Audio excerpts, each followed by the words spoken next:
memang Islam mulai dulu itu membolehkan orang amal untuk orang lain. Jadi dulu ada orang, ya Rasulullah, orang tua saya ini sudah sepuh, beliau sangat ingin haji, tapi kalau haji nggak bisa karena sudah tidak bisa berkendara unta. Kata Nabi, ya sudah kamu saja yang haji sebagai ganti bapak kamu.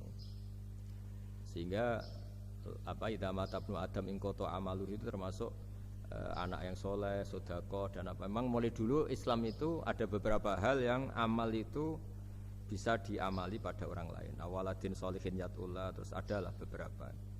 Nah kurban juga gitu. Biasanya anak-anak yang soleh itu perasaannya dulu bapak kami miskin, nggak mampu berkorban, nggak mampu akikah. Biasanya anaknya terus melakukan itu untuk bapaknya.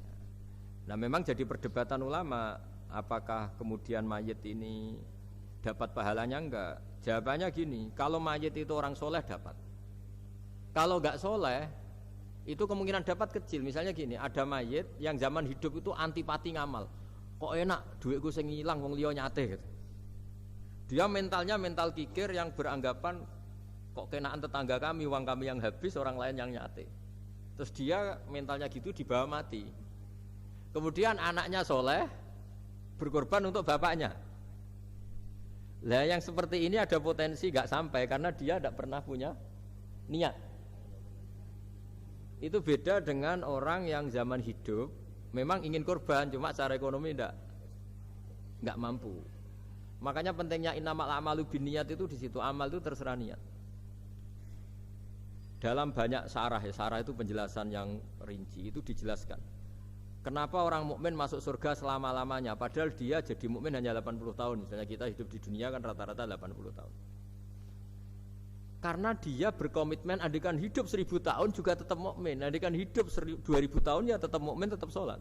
Setiap orang sholat perasaannya gitu, andikan kita hidup 2000 tahun juga tetap seperti ini kan, ya tetap sholat, tetap.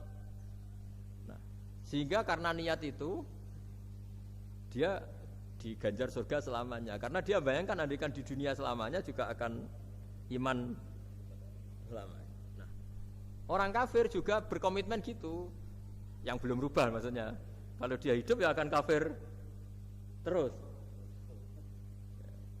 Ya, makanya dia kafirnya 80 tahun, misalnya hukumannya juga neraka yang lama sekali karena.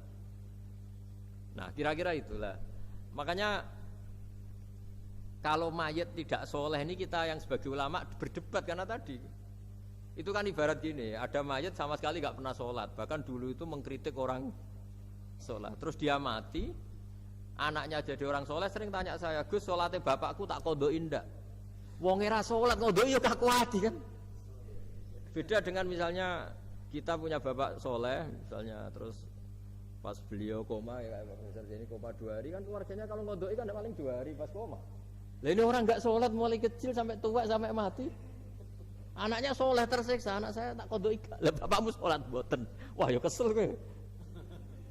Sudah kesel, orang ini nggak pernah berkeinginan sholat. Kan beda dengan Nyun Sewu ibu saya atau bapaknya Mbak Ova. Memang ibu saya ya tidak sholat tuh karena sudah koma atau sudah apa, sudah banyak alat-alat medis yang terpasang. Ini cara ngodoi jumlahnya ya jelas. Dan sumbut karena memang beliau andikan sehat komitmennya juga sholat. Nah ini yang orang kadang salah kaprah, bisa enggak amal sampai mayit? Sebetulnya di dunia ulama perdebatannya bukan masalah sampai tidaknya, mayitnya ini siapa? Gitu. Kalau mayit ini soleh jelas, dawuh Nabi man sanna sunatan hasanatan falahu ajruha wa ajru man amila biha ila yaumil qiyamah. Orang baik kemudian mengajarkan kebaikan pasti dia dapat investasi kebaikan itu. Dan siapapun yang meniru dia dapat sahamnya. Itu enggak ada perbedaan antara NU, Muhammadiyah, Wahabi, semuanya sama. Yang debat itu yang enggak paham. Tak jamin itu yang debat itu yang enggak paham. Wong hadisnya jelas sahih apa?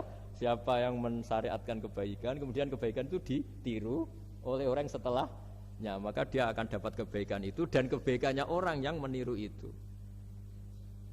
Itu kan hadis sahih, enggak ada perdebatan sama sekali.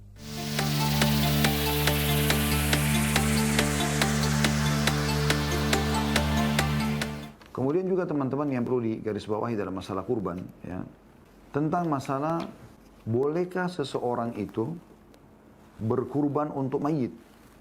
Ya. atau hanya orang yang hidup saja? Ada pendapat Syekh Utsaimin rahimahullah yang saya ingin bacakan di sini. Kata beliau, hukum asal berkurban adalah disyariatkan bagi mereka yang masih hidup.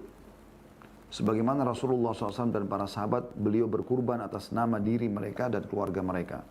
Sedangkan apa yang menjadi perkiraan orang-orang bahwa kurban khusus bagi orang yang sudah meninggal dunia tidak ada dasarnya, kata beliau. Namun, beliau menyebutkan, mengatakan, dasar hukumnya tidak ada khusus ya. Namun beliau mengatakan berkurban untuk orang yang sudah meninggal dibagi menjadi 3 macam. Yang pertama, disembelikan kurban untuk mereka yang sudah meninggal karena mengikuti mereka yang masih hidup. Seperti seseorang berkurban atas nama dirinya dan keluarganya dengan niat untuk mereka yang masih hidup dan yang sudah meninggal. Ini boleh dilakukan, kata beliau.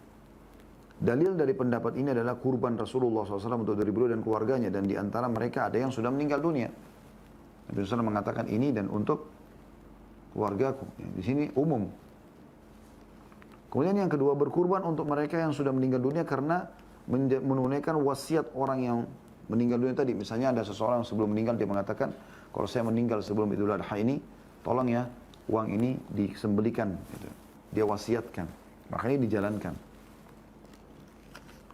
Kemudian yang ketiga, hewan kurban untuk mereka yang sudah meninggal secara terpisah dengan mereka yang masih hidup, sendiri khusus. Misalnya seseorang berkurban atas nama bapaknya atau ibunya atau keduanya yang sudah meninggal. Saya ulangi, misalnya seseorang berkurban atas nama bapaknya saja atau ibunya saja yang keduanya sudah meninggal dunia. Maka hal ini juga masih boleh dilakukan, kata beliau. Para ulama fikih Hanabilah berpendapat bahwa pahalanya akan sampai kepada ahli kubur dan merasakan manfaatnya dikiaskan dengan sedekah atas nama orang yang sudah meninggal dunia.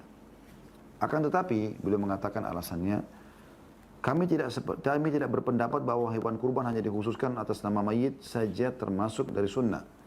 Karena Rasulullah SAW tidak melakukan kurban salah satu dari mereka yang sudah meninggal dunia secara khusus.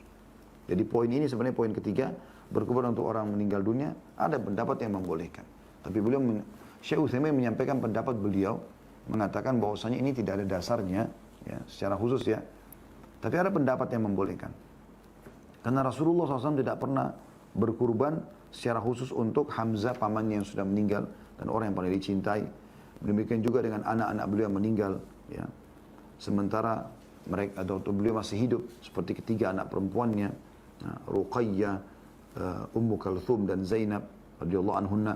Kemudian ketiga anak laki-lakinya ya, Qasim, Abdullah dan Ibrahim. Kemudian radhiyallahu anhum ajma'in. Kemudian juga beliau tidak pernah berkorban untuk istrinya Khadijah. Tidak ada satupun riwayat dinukil, padahal beliau adalah termasuk wanita yang paling dicintai oleh Nabi SAW. Ini pendapat beliau gitu. Ya. Cuma memang beliau kembalikan lagi kepada umumnya pendapat tadi yang sudah kita sampaikan.